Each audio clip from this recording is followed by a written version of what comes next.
అందరికీ నమస్కారం. Welcome back to my channel. ఈ వీడియోలో ఆంధ్రప్రదేశ్ రాష్ట్ర ప్రభుత్వ ఉద్యోగ పెన్షనర్లకు 30%తో ఐఆర్ ప్రకటనపై తాజా సమాచారం అండి. సో వీడియోని అయితే ఎక్కడే గానీ స్కిప్ చేయకుండా ఎండ్ వరకు చూడండి ఫ్రెండ్స్. అప్పుడే ఇన్ఫర్మేషన్ పూర్తిగా అర్థమవుతుంది. వీడియో చూస్తున్న ప్రతి ఒక్కరు వీడియోకి లైక్ చేయండి. వీడియోని తోటి ఉద్యోగ పెన్షనర్ మిత్రులతో అయితే షేర్ చేయండి. కొత్తగా మన ఛానల్ చూస్తున్నవారు సబ్స్క్రైబ్ చేసుకోకుంటే వెంటనే మన ఛానల్ అయితే సబ్స్క్రైబ్ చేసుకోండి. దీని ద్వారా నేను చేసే లేటెస్ట్ వీడియోస్ అన్ని మీ వరకు రీచ్ అవుతాయి. ఇంకా ఆలస్యం చేయకుండా వివరాల్లోకి అయితే వెళ్ళిపోదాము. సో ఫ్రెండ్స్, ఇక విషయానికి వచ్చినట్లయితే ఐఆర్ మంజూరు జాప్యంపై ఎస్టీయూ ప్రధాన కార్యదర్శి మల్లు రఘునాథన్ రెడ్డి అయితే ఆందోళన వ్యక్తం చేశారండి. 12వ పీఆర్సీ అమలు జాప్యంపై ఎస్టీయూ ప్రధాన కార్యదర్శి మల్లు రఘునాథ్ రెడ్డి గారు 2023 జూలై నుంచి అమలు కావాల్సినటువంటి 12వ పీఆర్సీ ఇప్పటికీ అమలు కాకపోవడంపై తీవ్ర అసంతృప్తి వ్యక్తం చేశారండి. సో ఈ మేరకు 17 నెలలు ఆలస్యమైనందున వెంటనే 30% మధ్యంతర భృతిని ప్రకటించాలని అయితే డిమాండ్ చేశారు. ఉద్యోగ ఉపాధ్యాయుల సమావేశాల్లో అయితే ఈ మేరకు అభిప్రాయాలు తీసుకోవడం జరిగింది. అవి ఏంటంటే ₹1,00,00,000 బకాయిల పరిష్కారం అండి. కోట్ల రూపాయల బకాయిలు. సో మంగళవారం కొత్తపల్లి మండలంలోని పలు పాఠశాలల్లో ఉపాధ్యాయులతో సమావేశమైన మల్లు రఘునాథ్ రెడ్డి గారు ప్రభుత్వానికి బకాయిల చెల్లింపుల గురించి తక్షణ చర్యలు తీసుకోవాలని అయితే ప్రభుత్వాన్ని కోరారు. పెన్షనర్ల బకాయిలు 11వ పీఆర్సీ నుండి పెండింగ్‌లో ఉన్న డీఏ బకాయిలు, సరెండర్ లీవ్‌లు, అలాగే పీఎఫ్ ఫైనల్ పేమెంట్స్, జిల్లా లోన్, ఏపీజీఎల్ఐ లోన్‌లండి. సో చెల్లింపులు ఆలస్యం కావటం పట్ల ఆయన ఆగ్రహం వ్యక్తం చేశారు. సో 22,000 కోట్ల రూపాయల వరకు ప్రభుత్వం ఉద్యోగులకు ఈ మేరకు ఉపాధ్యాయ పెన్షనర్లకు బకాయిలు పెండింగ్‌లో ఉంచిందని, తక్షణమే వీటిని విడుదల చేయాలని అయితే ఆయన ఈ సందర్భంగా డిమాండ్ చేశారు.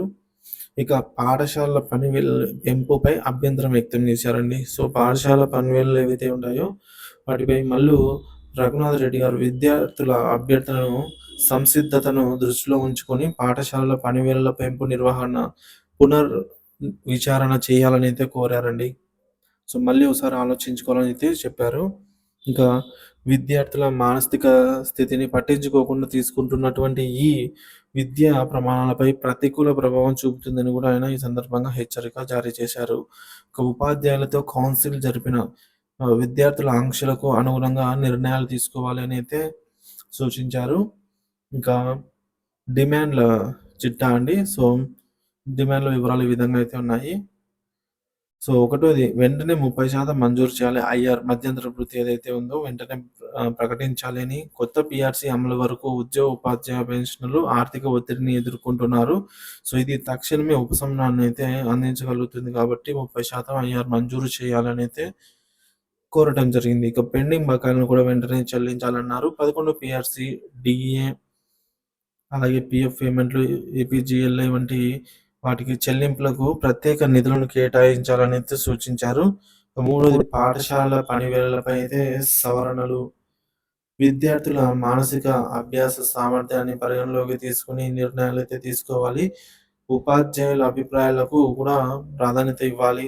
సో పని వేళలు ఏవైతే ఉన్నాయో వర్కింగ్ అవర్స్, సో వీటిని ఇటు ఉపాధ్యాయులు మరియు విద్యార్థుల మానసిక అభ్యాసాన్ని సో ఇవి రెండింటిని కూడా దృష్టిలో ఉంచుకొని సో పనివేళల పెంపు లేకుండా సో మ్యాక్సిమం తగ్గించాలని అయితే కోరుతున్నారు.